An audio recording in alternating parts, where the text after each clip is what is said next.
सब बच्चों को एक सूचना बताया जा रहा है।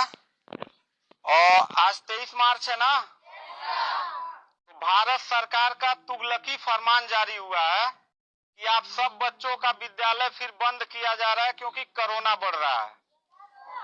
शांत रहिए कि आपका विद्यालय आज से 31 मार्च तक विद्यालय बंद रहेगा, ठीक है। और आप सब लोगों को बताना चाहेंगे कि यही काम पिछले साल भी हुआ था कि एक हफ्ते के लिए लॉकडाउन किया जाएगा जब आपका एनुअल एग्जाम चल रहा था, और तब से लेके पूरा साल जो था वो विद्यालय बंद हो गया, जिससे आपकी पढ़ाई बहुत ज्यादा नुकसान हुआ। और इस साल जब विद्यालय खुला, आपने किताब कॉपी अपना सारा व्यवस्था कर लिया, तब हमारे तुगलकी फरमान जो हमारे सरकार हैं वो अब आदेश कर दिए कि अब फिर जो है कि ये विद्यालय फिर बंद होगा। माननीय योगी आदित्यनाथ महाराज जी, मैं आपसे पूछना चाहता हूं कि आप बच्चों के भविष्य के साथ और जो प्राइवेट अध्यापक विद्यालय में पढ़ा के अपनी रोजी रोटी कमा खा रहे हैं, उनके पेट पे लात क्यों मार रहे हैं? इन बच्चों के भविष्य के साथ खिलवाड़ क्यों कर रहे हैं? ठीक है, कोरोना अगर बढ़ रहा है, विद्यालय बंद था, पूरे साल में किसी एक अध्यापक ने, किसी एक प्रबंधक ने कभी भी विद्यालय खोलने के लिए कोई धरना प्रदर्शन नहीं किया और हम लोगों ने पूरा सपोर्ट किया।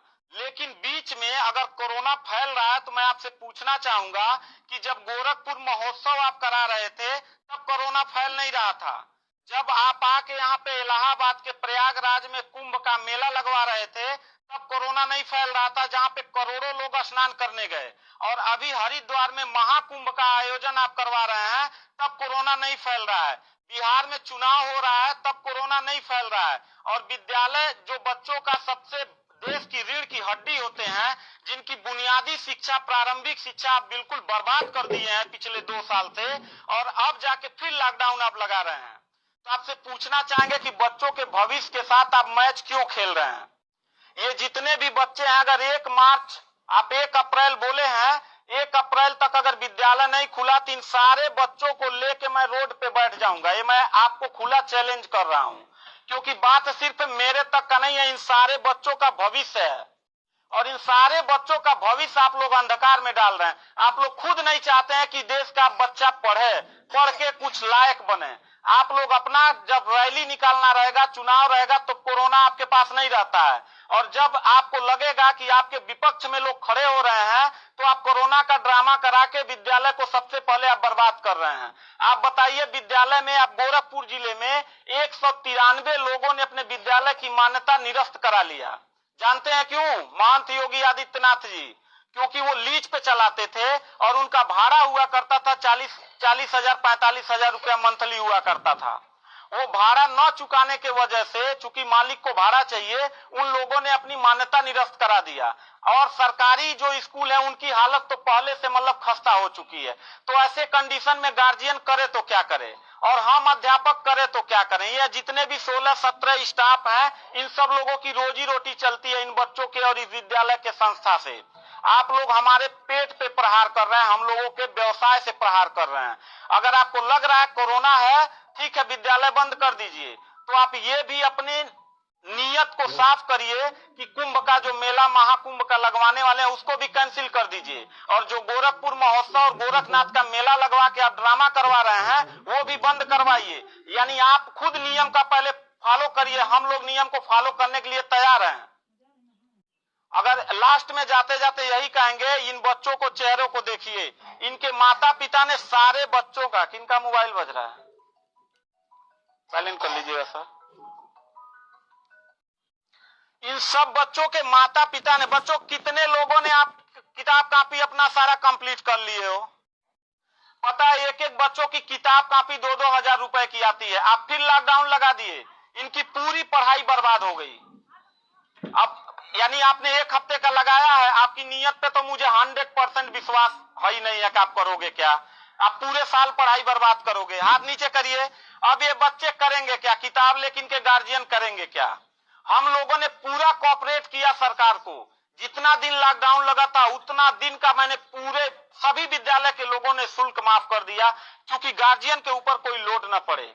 हम लोगों ने टीचरों को पेमेंट नहीं किया, क्योंकि हम लोगों ने जब फीस नहीं लिया तो पेमेंट कहां से करें। हम लोगों ने पूरा सरकार का साथ दिया, जितना हो सकता था सब लोगों ने साथ दिया।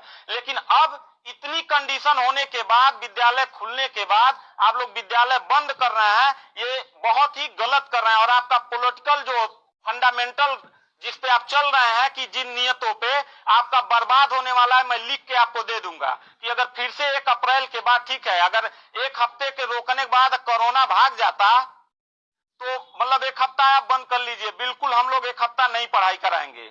लेकिन अगर फिर साल भर का ड्रामा आपने किया तो निश्चित तौर पे याद रखिएगा कि तानाशाही उतना ही अच्छा लगता है जितना तानाशाह के अंत होने का समय ज्यादा दूर हो, और आपका समय बिल्कुल नजदीक आ गया है। तो मैं उम्मीद करता हूं कि आप ये काम बिल्कुल मत करिएगा। 1 अप्रैल के बाद अगर विद्यालय फिर से आप बढ़ाएंगे तो इन सब चेहरों को देख लीजिए और इनके गार्जियन को लेके, अपने पूरे स्टाफ को लेके जिले से लेके मैं प्रदेश लेवल तक धरने पे बैठूंगा, इस बात को याद रखिएगा।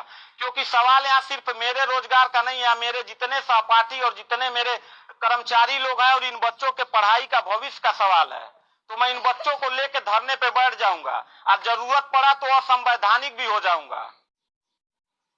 इसी के साथ मैं सरकार से रिक्वेस्ट करूंगा कि अगर 1 हफ्ता में बंद करने से कोरोना भाग जाता है तो हम सब लोग आपके साथ हैं, अगर नहीं भागता है तो 1 अप्रैल से छोड़ दीजिए। हम लोगों को कोरोना होगा, मरेंगे, क्या करेंगे वो हम लोगों की रिस्पांसिबिलिटी है। आपको इतना चिंता करने की जरूरत नहीं है, क्योंकि कोरोना में लॉकडाउन लगाने के बाद खाना हम ही लोग पहुंचाएंगे, लोगों के आने जाने की व्यवस्था हम ही लोग करेंगे, उनके दवा दारू की व्यवस्था हम ही लोग करेंगे। आप सिर्फ ड्रामा करेंगे, सिर्फ थरिया पिटवाएंगे और मोमबत्ती जलवाएंगे, इससे ज्यादा तो आपकी कुछ औकात है ही नहीं है। तो मैं उम्मीद करता हूं कि 1 अप्रैल के बाद आप विद्यालय खोल दीजिएगा। इन बच्चों के भविष्य के साथ आप लोग खिलवाड़ मत करिएगा।